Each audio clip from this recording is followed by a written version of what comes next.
Hi, my name is Sheila, and this is my channel, Seaside Snuggles Quilts, Patterns, and Crafts, where I focus mainly on quilts, but will craft anything that tickles my fancy. Today, we're going to work on the Hugs and Kisses quilt. This is going to be a three-part series. Each one is a standalone where you can make any of the individual components for your own purposes, but if you watch all three videos, you'll be able to make this quilt center. I don't have a pattern for this yet, but it will be in the store very shortly. And when I do have it in the store, I promise I will link it down in the description below. This particular quilt is a throw size. It finishes 48 inches by 71.5 inches. You can, of course, grow it to whatever size you want or shrink it down to a baby quilt size. I will also be doing a baby quilt. Well, I've made a couple. I'll post it here, where it's just two sets of this motif, and it's pretty cute. So it's a standalone, but it's put together a little differently. So if you're interested in that, let me know. It'll be in a different video. This quilt is a throw size that finishes 48 inches by 71.5 inches. Of course, you can grow it as large as you want by just adding blocks. I will put the requirements to make this particular size in the description down below. I don't have a pattern yet, but when I do, I promise I will link it in the description as well so that you can make this yourself, and it will have a few sizes available in the pattern. Now, for this quilt, we're going to focus on the hug or the O part of this quilt. In the next video, we're going to work on the hearts, and in the last video, we're going to finish up with the X's and the assembly of the full quilt. This is a really cute quilt for Valentine's Day, but if you're too time crunched to get this done before Valentine's Day, you can make it for Mother's Day. It's a super cute quilt for Mother's Day. Now, I did give you a preview of this in the last video, and that quilt was purchased. Thank you so much, Jennifer. You're the best. I appreciate it. This one, whenever I get it quilted, I will probably put it in the store as well. I will link it down below when it's complete. I did not put a border on this. I'm still debating whether or not I want to put a border on this and make it a little bigger, but right now it's the perfect lap size. So I hope you will join me for the construction of this, the Hugs and Kisses quilt. You're going to see me in this a lot because I need to do all of my intros and outros. So see you at the end. So this is the pattern we're going to make. I will put a picture of it beside me or probably in the intro. Let's start with the fabrics that we're going to need. So these are demonstrating the different parts of the quilt. We're going to need fabric for our X's, and for mine I'm going to use this. We're going to need two different fabrics for our hearts, and I'm going to use these two. The things that you want to keep in mind is that they have a good amount of contrast between the two of them.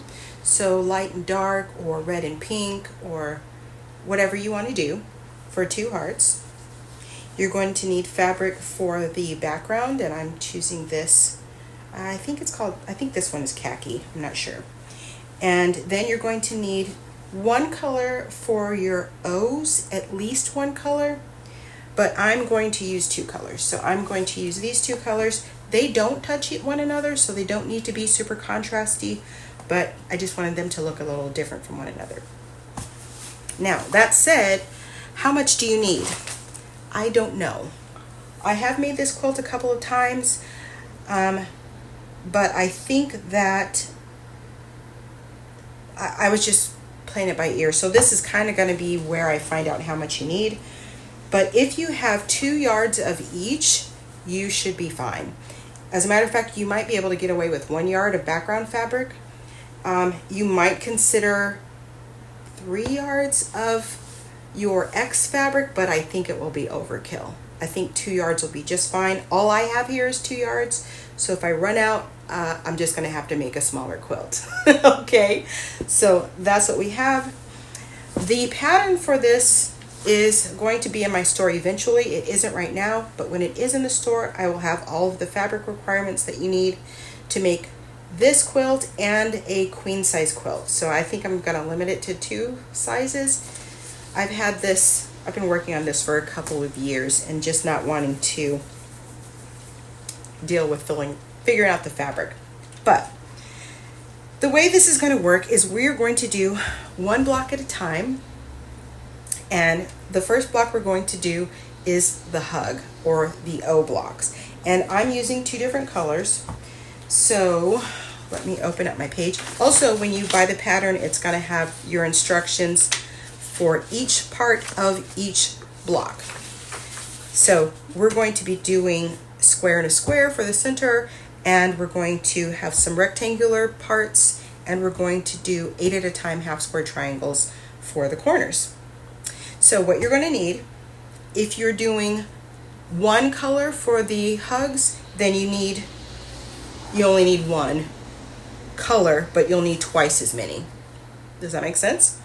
So you're going to need, let's start with the square and a square. You're going to need a square that is 3 3/8 inches for the center, and this is to make 1 block. You're going to need 2 squares that measure 3 inches for the corners, and we're going to be cutting those diagonally into triangles. You're going to need 4 rectangles that measure 2.5 by 4.5 for the top, bottom, left, and right sides. And you're going to need 2 squares that measure 5 3/4, I believe, to do our half square triangles. Yes, that measure 5 3/4. So this, you're going to get to see the instructions twice because I'm using 2 colors, but if you're using 1 color, then you just need the 1 color, but you might want to cut it twice. To do the throw size quilt, you're going to need to make a total of 15 blocks. So 8 of one, 7 of the other. But because we're doing 8 at a time, it's easier to just have a few extra blocks. So just do 8 of each color, or 16 total, so that you have enough pieces for your throw size quilt. Okay, so let's recap. Each one of these 8 at a time half square triangles is going to complete 2 blocks. You need to do a total of 16 blocks, so you need 8 of these cut out. You need 8 of these cut out total, so 4 and 4, or 8 of 1 color. You need 4 of these rectangles per block, and we're doing 8 of each color, so that's going to be 32 of these in each color, or 64 total. You're going to need 1 of these for each block, so 15 or 16 if you want to go ahead and round it up for the extra blocks we're going to have. 15, just do 15 of these. And then you're going to need your corner blocks for your square and a square, and you'll need 2 squares per block. So we're making 15 blocks total, so you'll need 30 blocks. 30 squares. If you're doing 2 colors, do 32, so that you can decide at the end which block you want to use. All right, so 32, 15, 64, what'd I say? 2 each, we need 15, 8, and 8. First thing we want to do is we want to cut our 3-inch squares in half diagonally.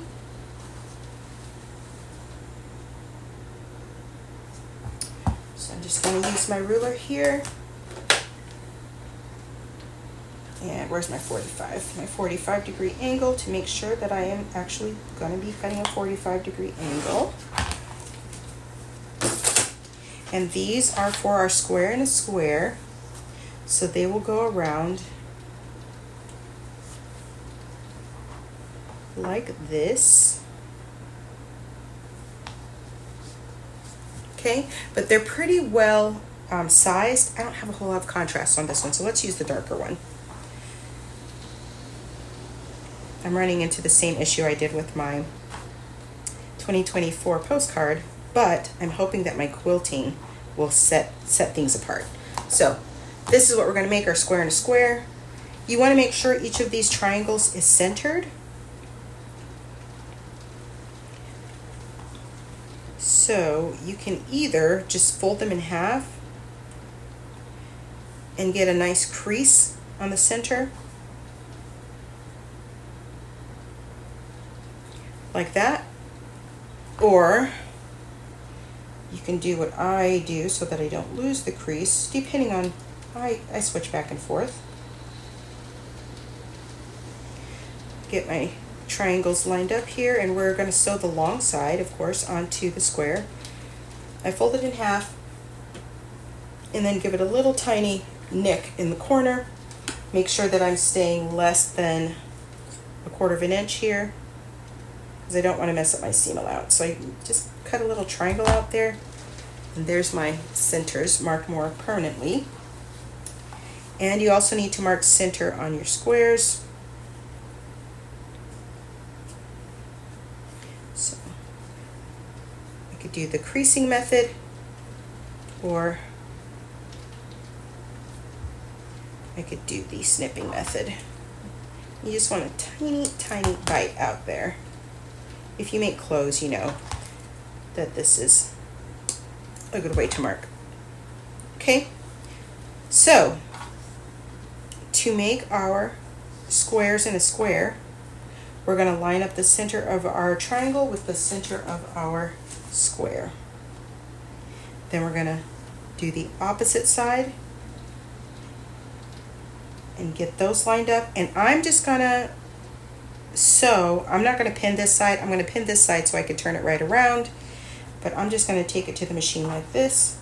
You might want to sew from this side so that you can see, you know, that you're lined up with center. It's up to you. I think I'm going to sew from this side. We're going to do the opposites. So I'm just going to line up my snips right there.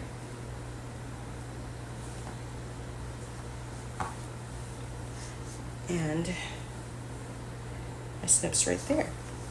So this is how I'm just going to lay these on the machine and sew as many as I need to sew. I'm only doing 2 right now, but go ahead and do all 15, do all 16. You're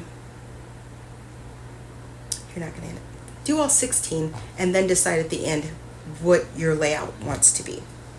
All right, so that is the beginning of our square and a square marked. Now we're going to take our 2, these are the fabrics we're using for our X's, and we're going to mark these. And I'm just choosing this because this is my lighter fabric. If you're using a dark fabric for your X's, then you might want to use your O fabric to mark. But I just like to mark the lighter fabric so I can see the line.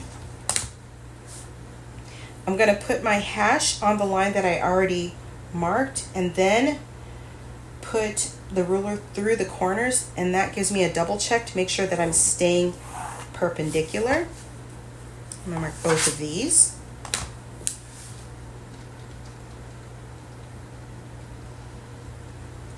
Let's use my 45 here. I don't know if I used that the last time. I should have.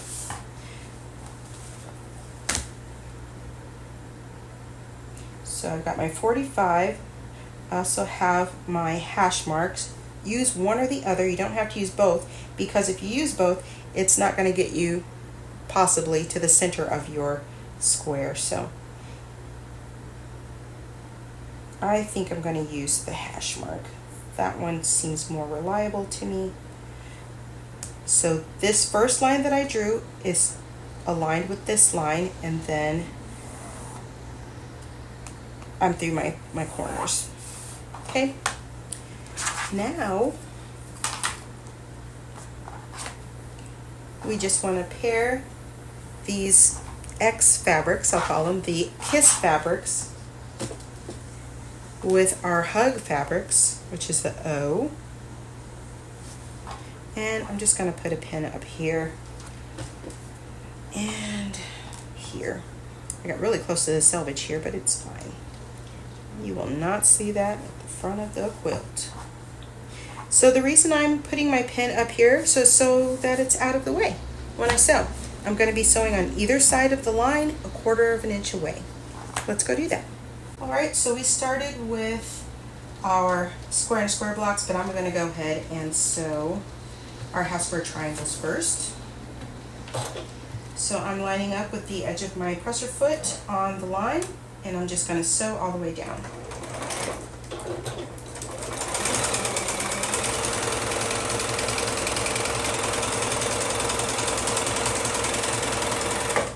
Then I'm going to rotate this around. I'm going to place the line on the side of my presser foot, and we're going to sew. You can sew all the way down. That is the easier way to do it. And then make a second pass with your blocks, but I'm going to show you another way to do it. I'm going to sew down past the horizontal line. I'm going to estimate 1/4 of an inch. I don't need backpack there. And then I'm going to rotate. And that is pretty good, but it's not exact. So I'm just going to shift over a little bit, get myself at 1/4 of an inch. So I have not completed this pass. I've rotated so I can do this pass. So that's half my first, well, my second pass. Now I'm going to line this side up and go all the way to the end. Then I'm going to come back to where I made my turn. I'm going to lift my needle, make sure that I get back at 1/4 of an inch if my stitch is kind of in the middle. And then I'm going to finish.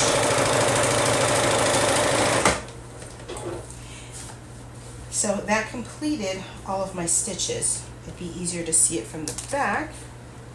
Well, I used green, didn't I? So it might not be easier to see it from the back. But this completes my stitches for the whole block. The reason I do it this way is because I found that when I was fast chain piecing all the way through, I was starting to stretch my blocks because this is on the bias. I was stretching my blocks a little bit, but if I stop and I make this turn, I don't get the wavy half square triangles so much, so that's why I do that. You don't have to do that, but you might want to try it if you're getting some wavy blocks. So let's go.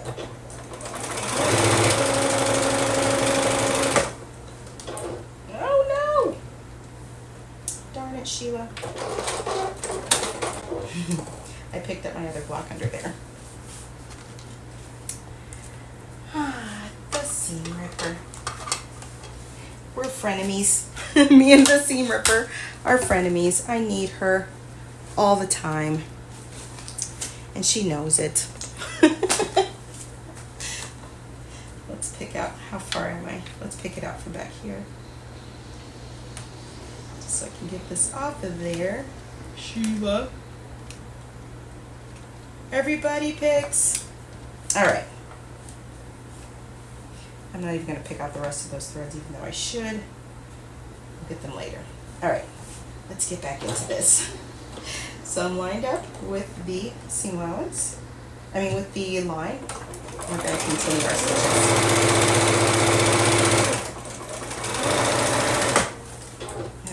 Take this one off. I'm going to rotate and get lined up.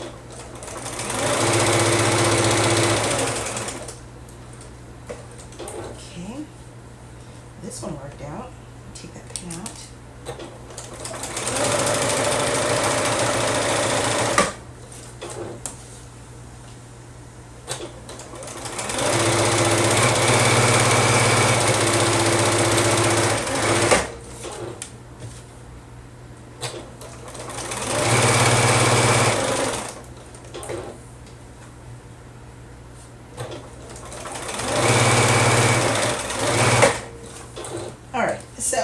There's my second color, Now let's sew this thing that we weren't supposed to sew.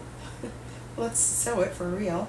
So I'm going to get my notches lined up here, and we're going to sew.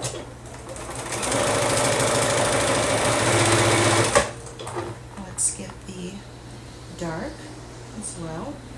Just going to line that up with my notch.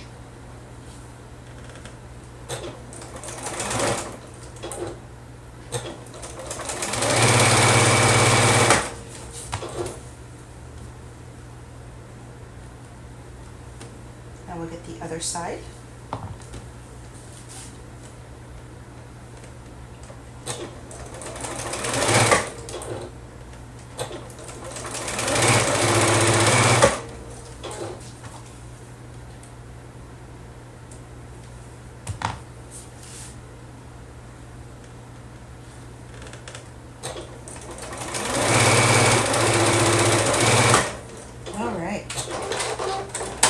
Let's go to the iron. So what I'm going to do is I'm going to cut this apart, and I'm going to set this aside. I'm going to do my cutting at the end for my half square triangles and give myself a little bit of space here, and I'm going to press these towards the outside. My iron is not hot.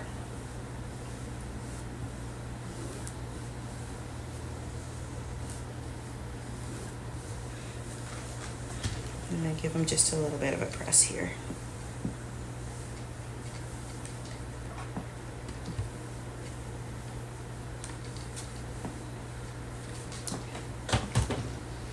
Then you can just snip your dog ears off, but I'm going to use my straight edge and use the lines of my ruler to make sure that I'm cutting them straight across. But you can just snip them, honestly. You don't have to get your ruler out. Okay, so those are two sides of my dark one.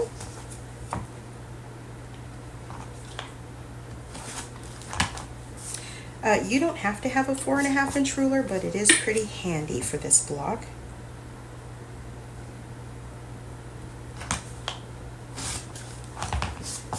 Alright, so now we're going to sew the other two sides on. And we're going to do the same thing we did before. I'm going to pin one side. I'm going to make sure that it's centered. So see how I can see my fold here. I'm going to make a little mark so I can see that better. Okay, so that's one side.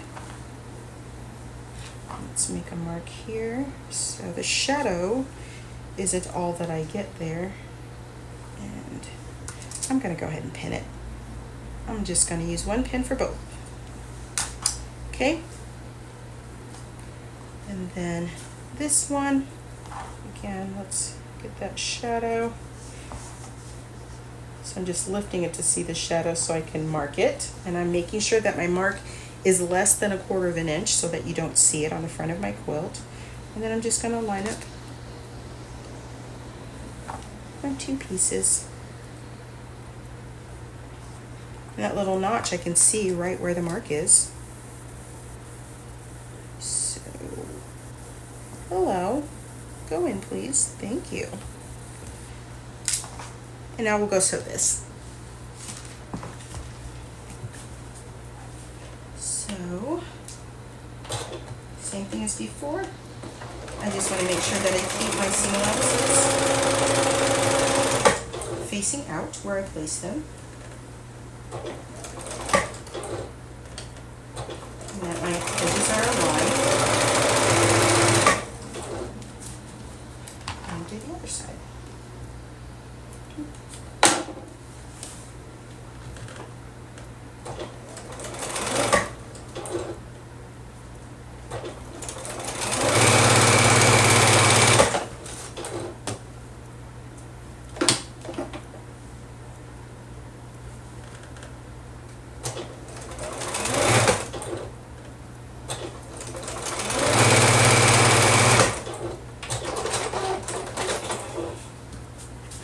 Now we're going to press this all to the outside.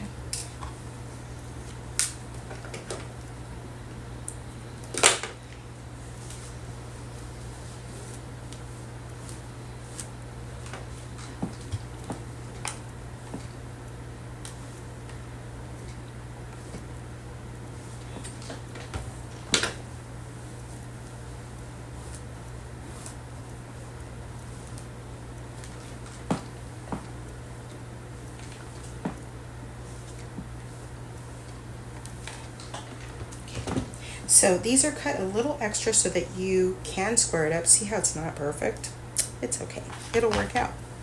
We're going to use our 4.5-inch ruler, or if you don't have a 4.5-inch ruler, just use your whatever ruler you're squaring it up to at 4.5 inches. You want to make sure that the points of your diamonds are in the 2.25 inch line here. That's half of 2.5. Half of 4.5 is 2.25. So you want to make sure you're in 2.25 here and 2.25 here. Like that. Almost, there we go. And then square it up.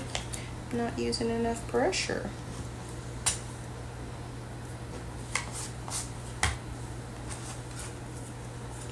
Once you have your first two corners, then you can just line up your ruler,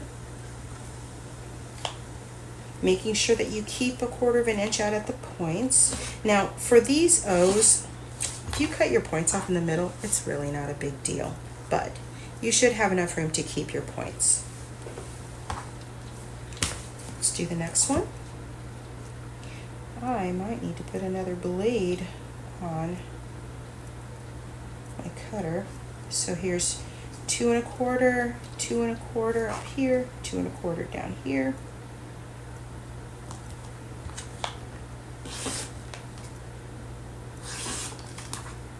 There we go, a little more pressure there. My friends, you know, I asked you in another video whether or not I should get a rotating mat, and I did. And I'm still not using it. I don't know. I don't know what's wrong with me. I did buy one as a Christmas present to myself. It's sitting right here on the table, actually. I will eventually. So you have your square and a square blocks. Here's a hack for quickly squaring up multiple blocks. Here, I'm making a jig for a 4-inch finished square and a square block. Just use a ruler, the cut size of your block or larger, and some painter's or masking tape. Stack the tape 4 layers high, then cut it into strips. Use those strips to create a ridge that will lock your shape into place. In this case, my seams are pressed away from the center square, creating a ridge from seam allowances, so I place my tape on top of the square, inside the block. This way I can rotate the block easily and cut it cleanly, and then move right on to the next block, getting multiple blocks done at once. Now let's take care of our half square triangles. I'm going to give this a little, see how it's wavy? When I chain piece it, I get like really wavy, really wavy. So I'm going to iron this and get some of those waves out. This is much better than usual. And when you cut your half square triangles done 8 at a time, you want to cut your pieces that are not between stitches first, and that will help you to get a better result. So this is 5 3/4. Half of that is 2 5/8, I believe. It is actually 2 7/8. So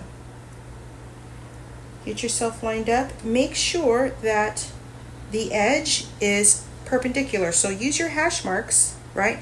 These are going to be the corners of your new squares. So if you can cut them to 90 degrees, you have a better chance of getting a good half square triangle. If your blocks become misaligned, cut them separately. It's not a big deal.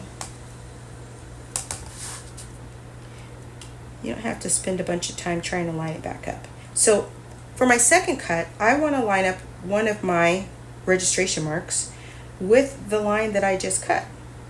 That's going to give me 90 degrees on these blocks.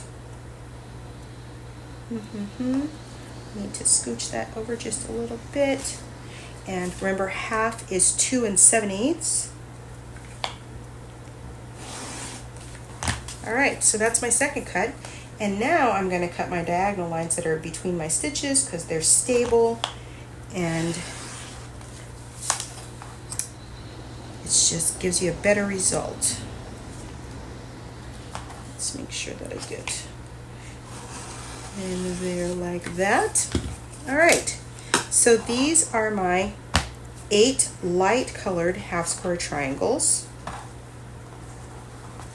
And what I often do, and I know this is going to be, maybe it'll be a little controversial, is I cut my seam allowances before I iron it. I just snip inward, and then I don't worry about it anymore. Or not my seam allowances, my dog ears, which are in my seam allowances, so I guess I was right. So I just cut those so that they will be behind the block and not sticking out.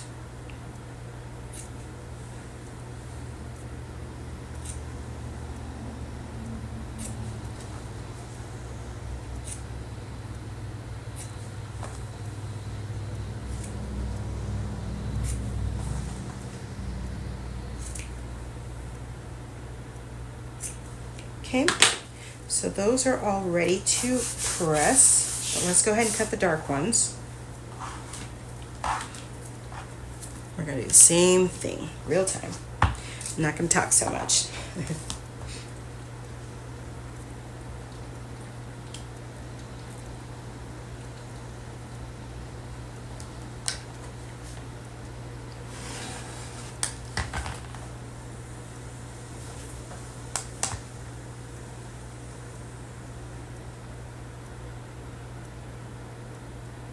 And of course, you're going to use your center X to line up as well. These are just multiple checks to make sure that you're going to get nice half square triangles. And even then, your seam allowance gets a vote, your stitching, right? So it may not be perfect, but it'll be close. I'm right on the edge there. There, got it. All right, so we're going to do the same thing here. I'm just going to snip my dog ears. And remember, each of these will do 2 blocks, but we're only doing 1 of each color right now, so I'll have blocks, half square triangles for my next blocks. So I'm only going to iron 4 of each. Now I'm going to get 4 of each. And I don't know, can you see? You can't see. So I'm going to get 4 of each color here. 1, 2, 3, 4. 2, 3, 4. I have them all turned to the dark side up. And I'm just going to give them a little spritz. I want to make sure that the stitch line is what's showing if they're overlapping at all. I'm just going to give them a little spritz of water. Okay, I don't want it to be wet, I just want it to be damp. And I stack these weird, so I'm going to finger press them like so.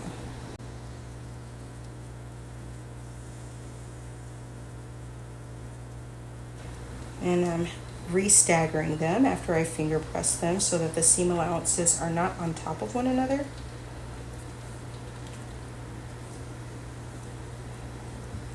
Like that. And then I can just iron them all at once, or press them all at once.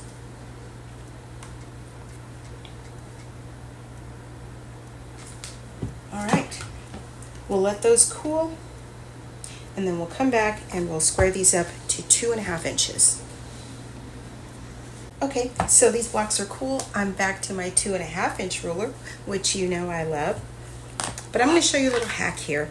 So these, I measured these 3 already, and they're pretty good. And this block, if I were to square it up like I normally would, I'd set my 45-degree angle in right on my seam and give her a trim up. But I'm going to show you a little hack. I know there are tools that you can buy that will give you this same effect, but I like to use what I have when I can.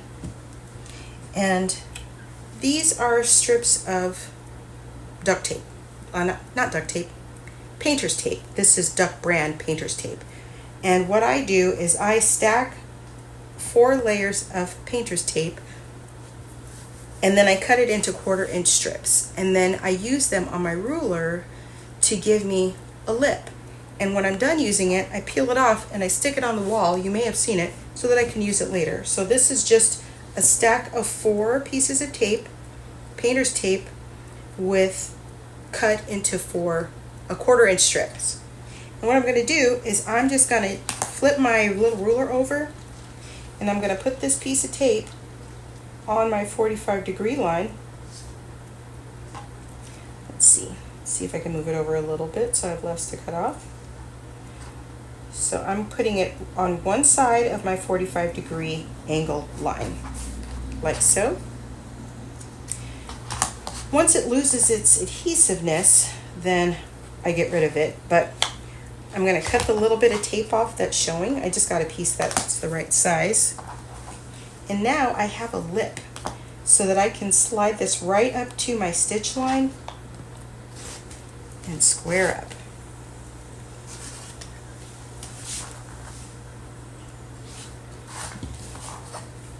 So there's my little hack. You'll see me use this a lot in the future. I do it for all sorts of blocks and sometimes for templates.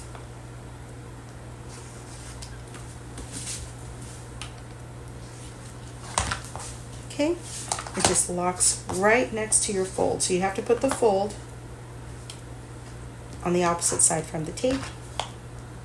Then you are good to go.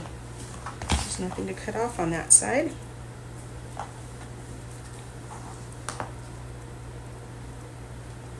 And I use these little pieces of tape until they are not sticky anymore, and then I stack 4 more layers together and cut 1/4-inch pieces from that. You can get, depending on the width of your tape, 4 or 5, 6 maybe.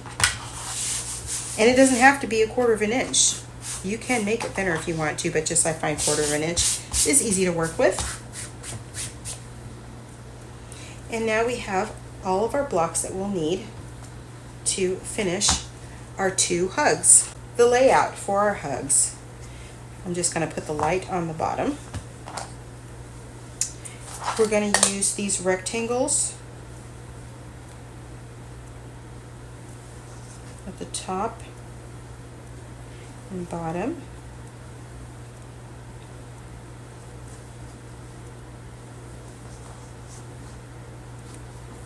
And then our half square triangles are going to go in the corners with the matching color towards the center.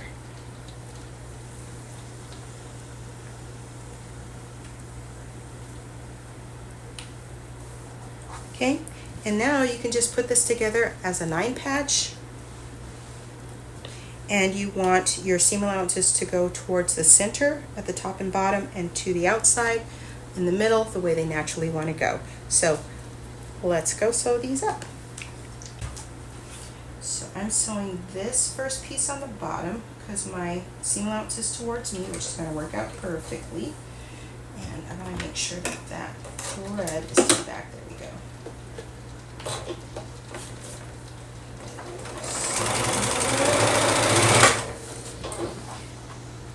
Take the next pair. And I'm sewing this with the center on top so I can make sure I don't flip my seam.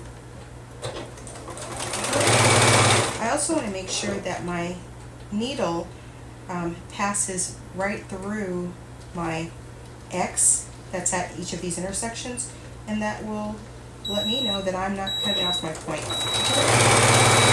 either to the right of it or right through the center of it. Okay. And this piece I'm going to flip over to sew because I really want to manage my seam allowances. Now we'll do the light.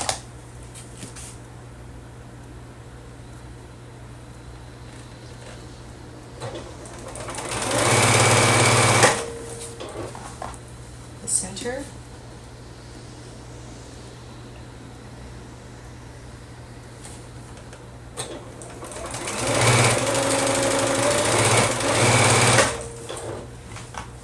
And the bottom, and again I'm going to flip this. I know it's not going to be where I can just sew it together, but I prefer to manage my seam allowances then.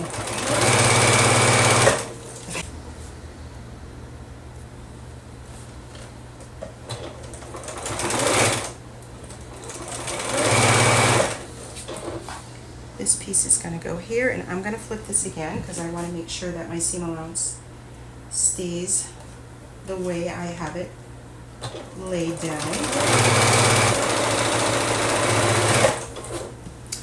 And here.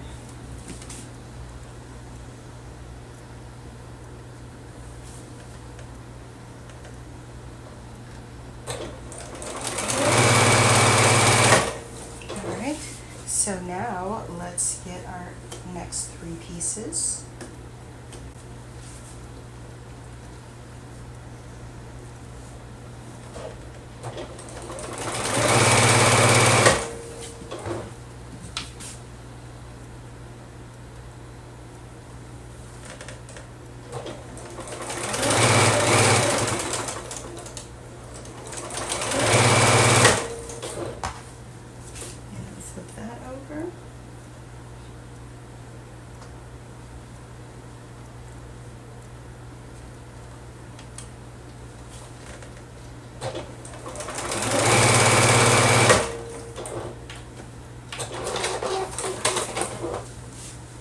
So there's the 3 rows of our 9 patches.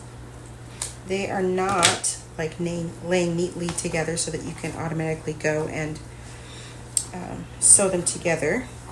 So I do want to cut them apart. Of course, you can keep them so that they are lined up if you prefer. So remember, these seam allowances are going to go towards the rectangles.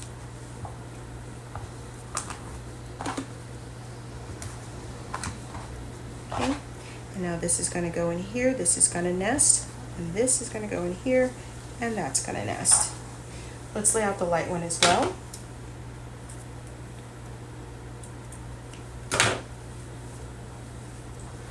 And you can press these with the iron if you choose, instead of just finger pressing, but I find that finger pressing is sufficient.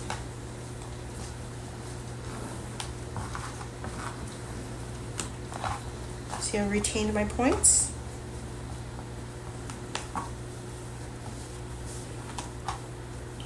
So get that rotated the right way, and like this. This one's not straight, but it's because my half square triangle is a little short, so I know to line it up with the rectangle. All right, let's go sew these and then we'll be done.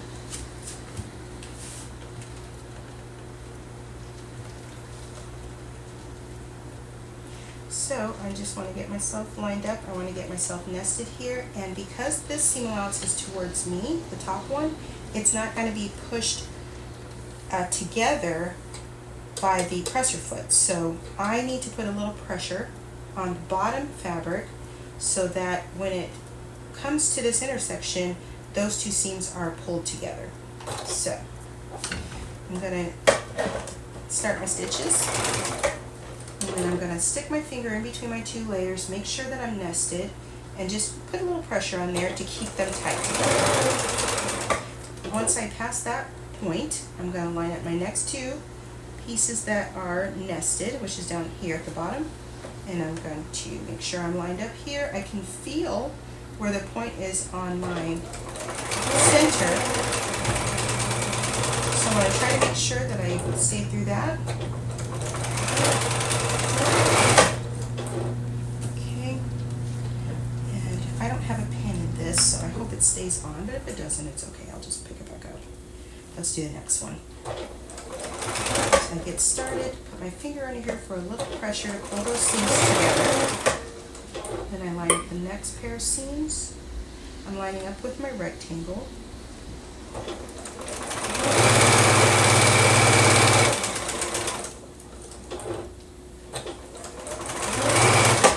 Alright, now we can do the other side. So I'm going to nest these two seams, same as before, it's just the opposite side. Get lined up, start my stitches, put my finger in between to pull these seams together, and I'll line up my next nested seams.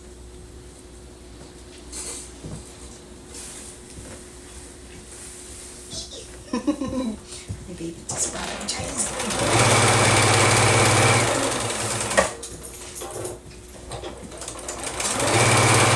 And one more seam.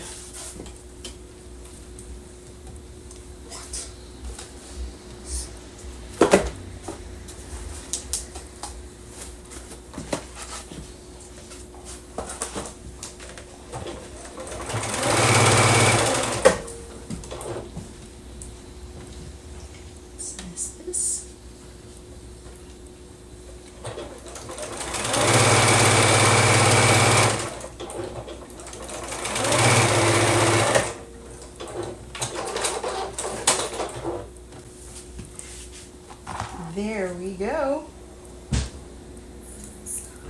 Now all that's left is to press this open, and I'm going to press these to the outside. Nothing fancy, it's the way they want to go. But you can press them to the inside. It'll work, but I'm going to press these to the outside. Let's move my cutting mat. They both got a little spritz of water, and I'm just going to finger press them to the outside. Out here at the corners, they might want to give you a little bit of resistance, but you just coax them out there. And remember, when you iron to where it should be, even if it's a little off. Don't force, well, this is just my opinion, don't force it open in the wrong position if you're only a little bit off. If you're a lot off, you might want to re-stitch your seam. But I'm going to give these both a little press. You should have 1/4 of an inch sticking off your rectangles. Those will be rounded out when it's placed into your quilt.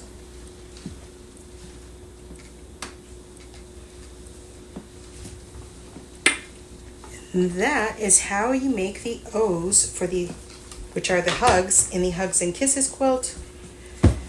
Join me for the next video, which will be the hearts.